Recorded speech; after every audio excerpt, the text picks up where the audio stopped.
Après cela, le Seigneur en désigna encore 70 autres et les envoya devant lui, deux à deux, dans toute ville et tout endroit où lui-même devait aller. Ce n'est pas un hasard si le Seigneur envoie ses disciples deux par deux. Il y a une puissance dans le fait d'être deux. Mais avant d'aller plus loin, je veux préciser quelque chose. Même si vous n'avez pas la possibilité d'aller à deux, ne soyez pas découragés, car vous n'êtes pas seul. Le Saint-Esprit demeure en vous, si vous êtes un enfant de Dieu. Les disciples, au temps où Jésus était sur terre, avaient reçu une puissance, mais ils n'avaient pas encore le Saint-Esprit qui demeurait continuellement en eux. Ce point étant précisé, regardons les avantages qu'il y a à être deux. D'abord, nous pouvons apprendre l'un de l'autre par l'exemple. En allant deux par deux, nous pouvons pratiquer activement le discipulat. Lorsque nous parlons de discipulat, comprenons qu'il ne s'agit pas d'enseignement dans les murs de l'Église, mais de la puissance de l'exemple dans la vie de tous les jours.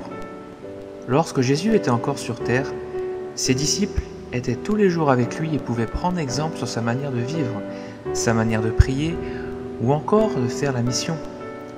Et il est reconnu aujourd'hui que l'être humain retient bien mieux les choses qu'il apprend par l'exemple en les reproduisant que les choses qu'il écoute simplement. Un deuxième aspect de l'avantage qu'il y a à être deux est que cela peut nous aider à être plus audacieux. Car être disciple de Jésus nous oblige à obéir à tout ce que Jésus a demandé, ce qui inclut de chasser les démons, guérir les malades ou encore conduire les gens à Christ.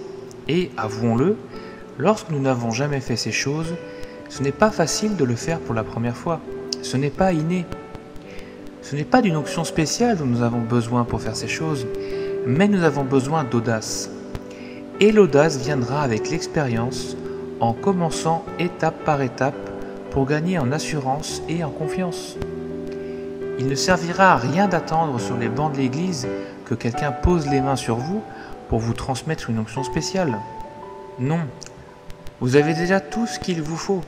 Tout ce dont vous avez besoin est de commencer à obéir et petit à petit à grandir en obéissance et en assurance. C'est ici que le fait d'être deux nous avantage, car nous pouvons nous encourager mutuellement.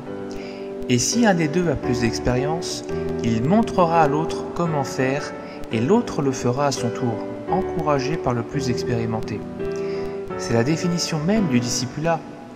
Le terme de discipulat n'est plus guère utilisé de nos jours, mais le concept est très similaire à celui d'un apprenti, bien plus qu'à celui d'un étudiant. Le but du disciple est de devenir comme son maître, tout comme celui de l'apprenti est d'arriver au même niveau que son maître en apprenant par la puissance de l'exemple. Enfin, un autre avantage indéniable dans le fait d'aller deux à deux est le support spirituel. Par exemple, lorsque l'un débute une conversation avec quelqu'un, l'autre peut prier pour lui et recevoir une direction spécifique du Saint-Esprit. Le fait d'être deux permet de veiller l'un sur l'autre et de prier l'un pour l'autre. Comme nous l'avons donc vu, aller deux par deux comporte plusieurs avantages indéniables, mais je tiens encore à le rappeler, si vous n'avez pas la possibilité d'aller deux par deux, cela ne devrait pas être un blocage pour vous, car n'oublions pas que le Saint-Esprit demeure constamment avec nous, et gardons en mémoire cette parole de Jésus. Je suis avec vous tous les jours jusqu'à la fin du monde.